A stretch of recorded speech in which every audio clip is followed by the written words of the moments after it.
Welcome to the Heart of a Champion program. The Heart of a Champion was developed to help people who are struggling with where they are in life at the present time. They're not happy with the results that they're getting. They would like better results, but they just don't know for sure how to get those better results. The Heart of a Champion is developed to help people decide what they want, why they want it, why they don't have it, and what it's going to take to get what they want. And many individuals have no idea where to start on that. The Heart of a Champion program is developed to help people through that process. If we don't like the results that we are getting in life at the present time, we have to do something different. If the results are not what we want, it's because our habits and our behaviors are leading us to wrong results. And if we're going to change that, the result, then we have to change the habits and behaviors. That's easy to say, not so easy to do. And what the Heart of a Champion will do is help individuals through that process. There are actually 3 phases that will take place throughout the Heart of a Champion program. Phase 1 is the personal leadership development phase. It's an 8-lesson plan where the participants are going to work on establishing their vision, their purpose, and their mission, so they can have some kind of a clear view of where they want to go. In that same period of time, they will also work with their principles, which are the rules or laws that they want to live by to help them with their integrity, and they will also work on their values. What is it that is a real value to their lives? So in phase 1, we're working on the leadership. We'll also, through that period of time, be working on our attitudes, our desire, our perseverance, and our integrity, and bringing them into our life. During that period of time, we will come to class each week. The participants will have read their lesson.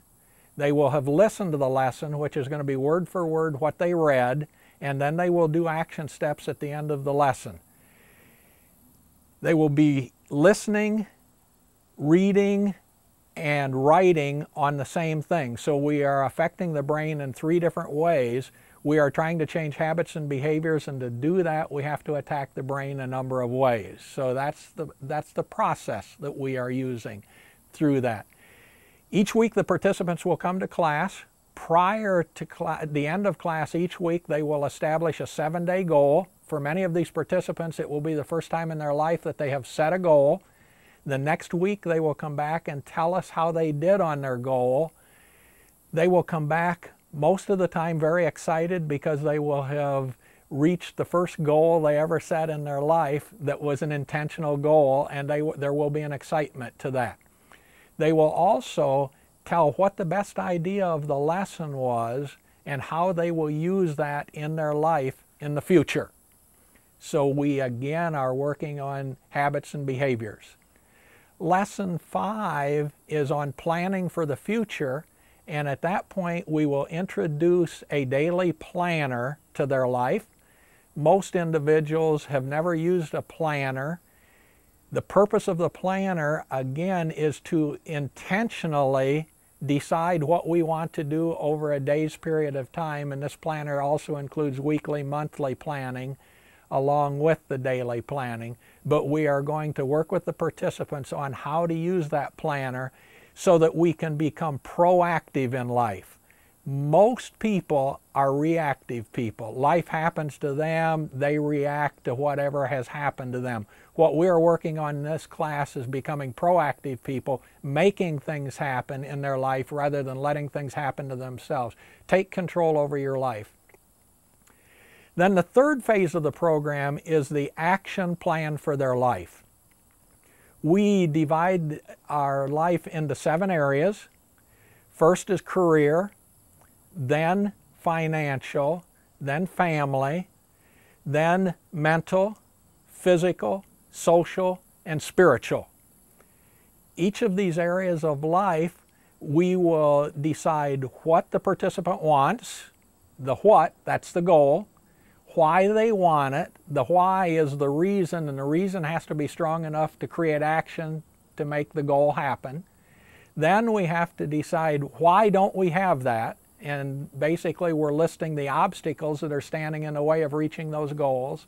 And then we decide, what is it we want to do, that we have to do to make that goal happen, and those are the action steps.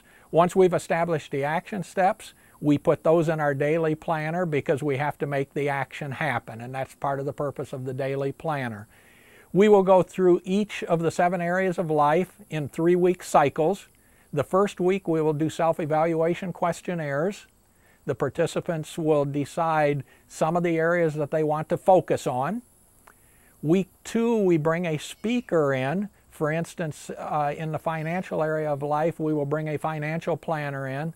Financial planner will typically talk to the participants about budgeting, about setting up a budget, about matching their income to their budget, creating a savings plan. One of the things that's been exciting in our trial programs is most of the participants have set up savings plans. Most Americans don't have savings plans, but these are people that have never had a savings plan, and just as a result of how to and what to do, have savings plans.